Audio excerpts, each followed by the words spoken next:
No dia 7 de dezembro, chega aos cinemas de todo o Brasil um filme que retrata um dos mais tensos acontecimentos do país das últimas décadas, o sequestro do voo 375. Dirigido por Marcos Baldini e roteirizado por Brusa Silvestre e Micael de Albuquerque, o longa retrata a assustadora história de quando o avião da VASP foi sequestrado com mais de 100 pessoas a bordo por um homem que planejava jogá-lo sobre o Palácio do Planalto em Brasília. Baseada em fatos reais, o sequestro do voo 375 se passa durante o Plano Sarney, iniciado em 1986. No Brasil, passando por dificuldades econômicas e financeiras, Nonato, um homem simples, procurava por emprego. Mas sem resultado, ele então resolveu protestar de forma dramática, sequestrar o voo 375 da VASP com mais de 100 passageiros e ordenar ao comandante Murilo que jogasse o avião em cima do Palácio do Planalto. Para evitar a tragédia, o piloto acaba sendo obrigado a executar manobras que jamais haviam sido tentadas com um avião daquele tamanho. Felizmente, Raimundo Nonato não teve sucesso. Apesar de tudo, o episódio, no entanto, deixou uma pessoa morta e outros 3 feridos. Mas o que aconteceu com o responsável pelo acontecimento? Vamos conhecer agora aquilo que parece enredo de filme de Hollywood, mas se tornou um filme brasileiro: o sequestro do voo 375. Eu sou o Sidney Góes e você está no Placebo. Se inscreva no canal, deixe seu like e vem comigo que no caminho eu te explico.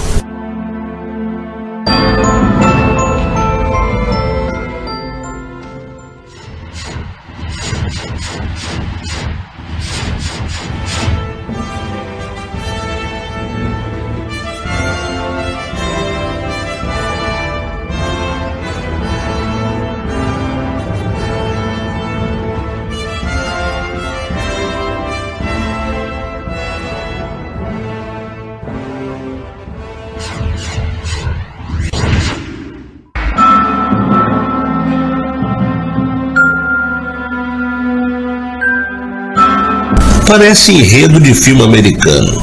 Um tratorista fica desempregado e, revoltado com o contexto sociopolítico do país, decide sequestrar o avião com o objetivo de fazê-lo colidir com a sede do governo federal, matando o presidente. Virou um filme brasileiro. O sequestro do voo 375 tem estreia prevista para dezembro. Nós vamos falar sobre o filme depois. Primeiro, a fantástica história que abalou o país em 29 de setembro de 1988.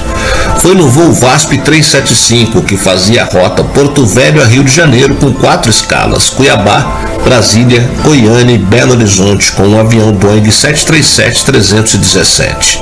Naquele dia, contudo, houve pânico entre os 110 passageiros a bordo. Um tratorista desempregado de 28 anos, o maranhense Raimundo Nonato Alves da Conceição, armado com um revólver calibre 32, anunciou que estava sequestrando a aeronave. E seu plano era arremessá-lo contra o Palácio do Planalto. Em sua mochila, Conceição portava 90 balas para recarregar a arma. Para o tratorista, a culpa pela situação econômica que havia feito com que ele perdesse seu emprego era do presidente José Sarney. De acordo com dados do Diese-SEAD naquele ano, o desemprego no Brasil oscilou entre 9% e 11%. A inflação era galopante, em média 17,7% ao mês. Conceição trabalhava em empreiteiras de construção civil. Comprou a arma e embarcou no último trecho do voo, que decolou às 10h52 do aeroporto de Confins, região de Belo Horizonte. 20 minutos depois, já no espaço aéreo do Rio, começou sua ação. Deixando claro que se tratava de um sequestro, ele disse que queria entrar na cabine de comando e baleou um comissário que tentou impedi-lo. Conceição disparou vários tiros contra a porta da cabine. Um deles atingiu outro comissário, o outro acertou o painel do avião. Com receio de que a situação se tornasse ainda mais descontrolada, a tripulação decidiu ceder a ele acesso à cabine. Sem que o sequestrador notasse, o piloto Fernando Murilo de Lima e Silva conseguiu passar ao Centro Integrado de Defesa Aérea e Controle de Tráfego Aéreo, SINDACTA, o código correspondente à interferência ilícita ocorrendo a bordo. Quando o copiloto Salvador Evangelista tentava se comunicar de volta com o SINDACTA pelo rádio, Conceição baleou na nuca, matando-o na hora. Com a arma apontada para o piloto Lime Silva, o sequestrador então determinou seu plano, que o avião retornasse para Brasília. O comandante foi hábil e conseguiu dissuadi-lo da ideia de chocar o Boeing contra o Palácio do Planalto. Argumentou que não havia condições de visibilidade para isso. Mas Conceição não topou que o avião pousasse no aeroporto de Brasília, queria que fosse em São Paulo. Não havia combustível para tanto. Depois de manobras ousadas para desequilibrar o sequestrador e com um dos motores falhando, Lime Silva conseguiu pousar no Aeroporto Internacional Santa Genoveva, em Goiânia, às 13h45. Foram horas de negociação em terra. Às 19 horas, Conceição desceu da aeronave usando o piloto como escudo humano. Foi alvejado com 2 tiros na altura dos rins por agentes da elite da Polícia Federal. Uma terceira bala também atingiu o piloto na perna. Encaminhado a um hospital, o sequestrador passou por uma cirurgia de emergência e foi anunciado que não corria risco de vida. Dias depois, contudo, morreu no hospital. O laudo apontou que em decorrência de anemia falciforme, sem relação com o fato de ele ter sido baleado. O caso se tornou um marco histórico da aviação brasileira. O comandante do voo da VASP, no caso, foi um exemplo de profissional e se tornou um herói. Mesmo com o primeiro oficial, o copiloto, baleado, ele foi hábil e extremamente equilibrado para conduzir o sequestrador ao longo da ocorrência, evitando um desfecho que poderia ser catastrófico. A aeronave pousou e os passageiros e tripulantes saíram ilesos, assim como prédios públicos e pessoas em terra, que eram alvo de sequestrador. O piloto Lime Silva acertou em tudo. A forma como conduziu na situação extremamente incerta e grave, as manobras que fez para desestabilizar o sequestrador, a perícia e o profissionalismo e a capacidade de trazer a aeronave de volta ao solo com segurança. Contudo, as melhorias de segurança do voo só foram implementadas de fato após o 11 de setembro e não depois desse fato brasileiro. O assunto do voo da VASP teve a repercussão típica dos grandes eventos na mídia por um curto período, mas foi rapidamente esquecido. Nada significativo de fato ocorreu em termos de procedimentos. Tanto que em julho de 1997, um homem entrou facilmente com um explosivo no voo TAM 283 entre São José dos Campos e São Paulo sem ter passado pelo raio-x e a explosão a bordo matou o passageiro. Tal ocasião deixou a falta de segurança dos aeroportos brasileiros em xeque e a necessidade de inspeção por raio-x virou um tema levado mais a sério. Mas só mesmo após o 11 de setembro houve uma revolução na segurança da aviação brasileira.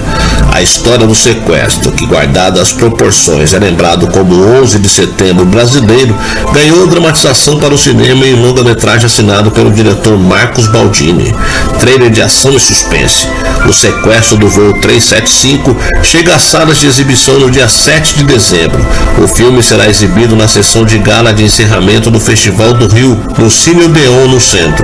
O longa é o primeiro filme de ação da carreira de Baldini, que dirigiu comédias como O Homem Perfeito e Os Homens São de Marte e É Pra Lá Que Eu Vou, além do drama biográfico Bruna Surfistinha.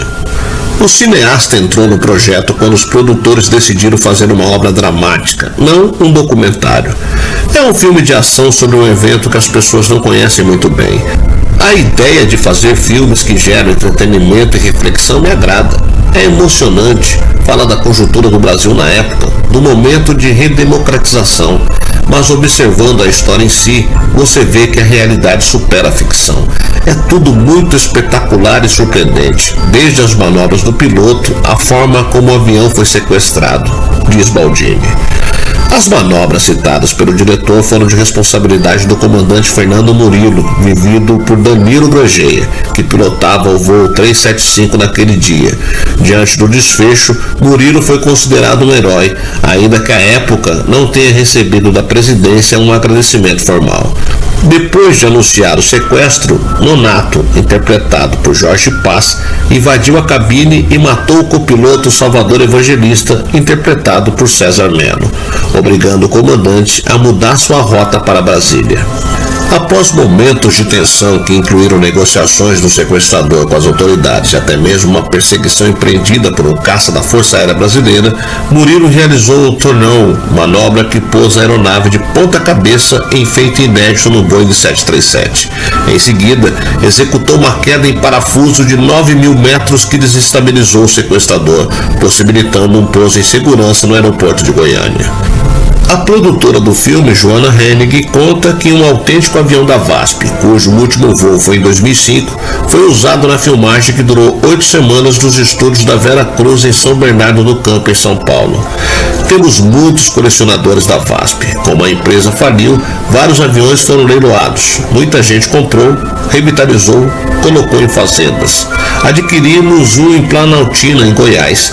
Trouxemos mecânicos da VASP, levamos o avião para São Paulo em 3 carretas e o remontamos na Vera Cruz, relembra. Baldini cita longas americanos como Sully, o herói do Rio Hudson, e Top Gun entre as referências que lhe foram úteis de alguma forma, mas destaca que a sua intenção é fazer um filme com charme brasileiro. Ao mesmo tempo que queremos fazer diferente, não podemos frustrar o espectador. A gente não tinha como fazer o que Hollywood faz, mas é uma superprodução brasileira com personalidade. O filme, na verdade, é um jeito de contar para as pessoas uma história muito importante que estava esquecida, sobre um herói brasileiro que salvou a vida de 110 pessoas com suas habilidades e capacidade de manter o controle. E isso foi importante para que essa história tivesse um final minimamente feliz. Se trata de uma história por muito tempo relegada ao esquecimento. O sequestro da VASP 375 foi sumariamente apagada da memória nacional. Tampouco teve a repercussão internacional que merecia. Enfim, naquela época não havia raio-x, não havia os sistemas de segurança e as câmeras de hoje, não havia porta blindada no cockpit.